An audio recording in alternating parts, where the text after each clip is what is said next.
So these next few things are all on the second page of your syllabus. So if you've got it in front of you, I'll just walk through each thing quickly. In terms of academic honesty, there is a zero tolerance policy toward plagiarism in this course. We'll talk a little bit more about exactly what we mean by plagiarism in class, because these are some definitions that are pretty important to understand when you do a research paper, because there is a line between plagiarism, which is taking someone else's work without giving credit, and a research paper in which you also take someone else's work, but you're really careful about your documentation and making sure you give credit where credit is due. So the first couple of essays you do for me in this class, actually the first three, you won't be doing any research for them. You'll be using only class materials. So the best way to avoid plagiarism is not to do any research whatsoever for these first three essays. If you do have a question in the first three essays about what constitutes plagiarism, whether you can use a source or not that you found, please talk to me before you turn in the paper, because once you've turned in a paper and it has only your name on it and an uncredited source, then I'll be forced to enact the plagiarism policy that I have here in the syllabus. And if you'll note, the first instance of plagiarism means that you get a 0 on that assignment. If it happens again, then you automatically fail the course, and there's a chance that I could write a letter to the dean that goes in your permanent record, and then other instructors are aware that there's been a charge of plagiarism against you. So it's probably about the worst academic sin out there. So be very, very careful not to use any outside information in your paper that you don't give credit for. But again, if you have a question about whether or not something is plagiarism, please see me before you turn in the assignment. The format guidelines for your essay are here on the second page of the syllabus as well. I'm not going to look at those in detail right now, but just remember that this is where they are if you need to look them up later. There are a couple of things that you need to know too about the logistics of Jeff State's kind of enrollment services policies. Please be aware that if something happens and you can no longer attend class, Jeff State is not going to drop you automatically from my roll. If something happens and you can't finish out the semester, you have to go online or you have to go back to enrollment services and actually withdraw from the course. If you don't withdraw, then your name is still going to be on my roll at the end of the semester, and I have to give you a grade. And if you haven't been here to be earning points, then you're not going to have enough points to pass, and I'm going to have to fail you for the class. So if you can't finish out the assignments, if you can't keep attending class, remember that you have to withdraw. That'll save you a lot of trouble, a lot of grief with your GPA down the road. And you have until July 15th, July 5th, which is a Saturday, to withdraw yourself from the class. After that, I'll have to sign a little bit more paperwork. It's a little more complicated, but we can still get you out before the end of the term.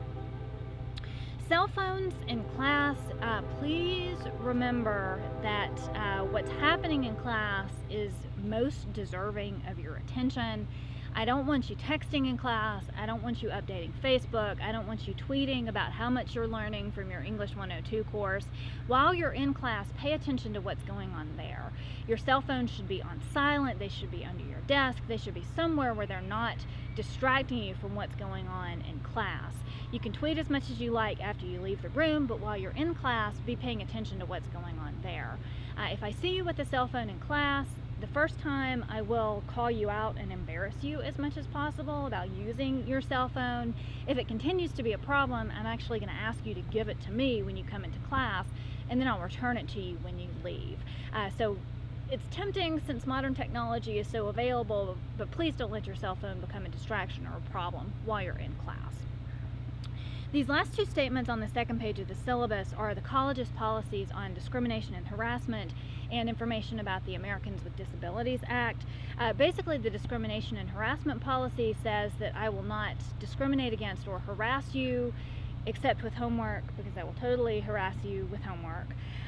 The Americans with Disabilities Act says that if you have a documented learning disability and you need accommodations in class, then you can start with the ADA office and kind of get on record as needing those accommodations, and then you and I can talk and work out what particular accommodations you need in my class specifically. Finally, the last couple of things I want to draw your attention to on the syllabus are the schedule, the grading rubric, and my grading abbreviations on the very last page. So as far as the schedule goes, make sure you've got this printed out for your class and that you've got it somewhere accessible. This will help you in a couple of ways. You can know what's coming in terms of assignments, and you can read ahead if you think you might need to, if you need a little bit of extra time. This will also kind of help you keep track with what we've been doing in class if you do have to miss a day.